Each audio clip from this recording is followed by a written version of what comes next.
ბუნების სულები, მამა აბსოლუტის გზავნილი 14 მაისი 2019 წელი. მოგესალმებით ჩემო ძვირფასო და საყვარელო შვილებო.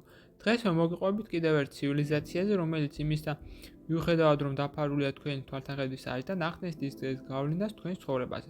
საუბარი წავა ბუნების სულებზე, ხეების, მცენარეების თუ ქვების. მათი სულები, ისევ როგორც თქვენი სულები, არიან შეერთებულები მშობლიურ სულთან. რატო უწოდებ ბუნების სულებს ცივილიზაციას, რომელიც პარალელურ სამყაროში იმყოფება, რადგანაც ბუნების სამყარო არის თქვენი ცხოვრების ნაწილი. მხოლოდ იმიტომ ჩემო ძვირფასებო, რომ რადგანაც მთელი ცხოვრება მათ გვერდით ხართ, ბევრი თქვენგანივე რა ამჩნევს, რომ მისი მაცხოვრებლები ისეთები ცოცხალი არსებები არიან, როგორც თქვენ. მათ აქვთ თავიანთი სული, გენეტიკური მეხსიერება, ხასიათი და ჩვევები. ისაც არის გარეთ გამოვლენილი, არის მხოლოდ ნაწილი ამ ჯადოსნური სამყაროსი, რომელიც ასევე მშვენიერი, გასაოცარი და შთამბეჭდავია. ამ სამყაროს უხილავ ნაწილს კი შეადგენენ ბუნების სულები. ეს სამყარო არანაკლებ მრავალფეროვანი და გასაოცარია და სწორედ ეს დაფარული სამყარო შემოდის თქვენთან ენერგეტიკულ ურთიერთობაში. ბევრმა თქვენგანმა ალბათ შეამჩნია თუ ზოგ ადამიანს როგორ ადვილად გამოსდის მცენარეების გაზრდა, ხოლო სხვებს ფესვებიანად უხმება ყველაფერი, რასაც ისინი რგავენ.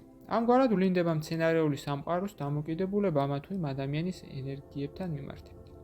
ის ან შედის მცენარის ენერგიებთან რეზონანსში, ან განიზიდება მისგან, რადგანაც მას ძალიან დაბალი ვიბრაციები აქვს.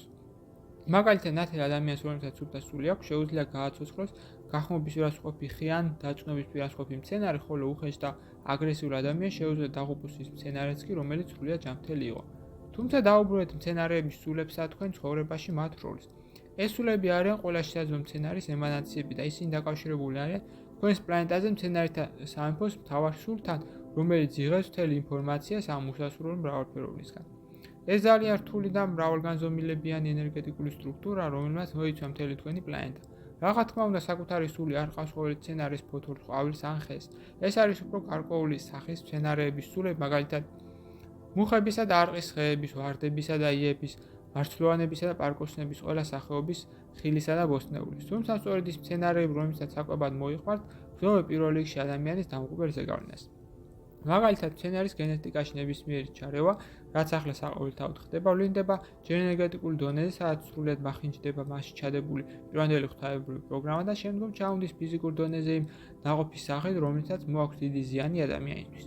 მოცემულ შემთხვევაში ხდება არა მხოლოდ ამან თუ იმ სახის მცენარის ვიბრაციების თადაბლება, არამედ მათი ტრანსფორმაცია მათთვის ანაბუნებრივ მდგომარეობაში, შემდგომ კი ხდება ენერგეტიკული და გენეტიკური დამახინჯების გაგრძელება. როგორ რეაგირებენ ამაზე მოცემული სახეობის სულები? რადგანაც არ შეუძლიათ გაუმკლავდნენ ღვთაებრივ ქმნებაში ასეთ უხეშ ჩარევას, ისინი აგროვებენ ინფორმაციას დედამიწის იმ ნაწილისგან, ხშირად ხდება ასეთი დარღვევა და შეაქვთ ის დედამიწის მცენარეთა სამეფოს სულის მონაცემთა საცავში. შემდგომ კი იმისათვის, რომ შეინარჩუნდეს ამ სახეობის მცენარეების გენეტიკური სიზუსტავი, მისი გენმოდიფიცირებული ნაწილი გამოაქვთ საერთო ენერგეტიკული ველიდან. ეს გავს იმას, როდესაც საერთო ეგრეგორიდან გამოიყოფა მინი ეგრეგორი. წინააღმდეგ შემთხვევაში დამახინჯებულმა გენმა შეიძლება ზეგავლენა იქონიოს ამ მცენარის ყველა სახეობაზე, რადგანაც ყოველი მათგანი არის ერთიანი ენერგეტიკული ველის ნაწილი, იმისთან მიუხედავად, რომ პლანეტის რომელ ნაწილში იმყოფება მოცემული მცენარე.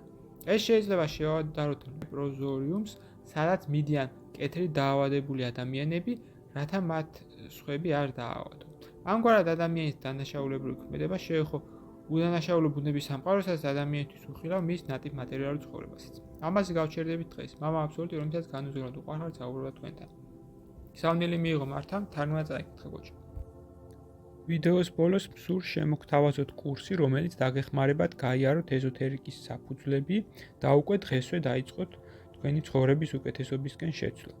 ასევე გთავაზობთ პირად კონსულტაციას, სადაც განვიხილავთ თქვენს პრობლემას, გეტყვით თქვენ სულიერ მისიას, თქვენ დადებით და უარყოფით მხარეებს და დაგეხმარებით თქვენი გასაჭირის მოგვარებაში. დამატებითი ინფორმაციისათვის დამინერგეთ ტელეფონის ნომერზე ან მომწერეთ სოციალურ გვერდებზე. ლინკები მოცემულია აღწერაში. გისურვებთ წარმატებას.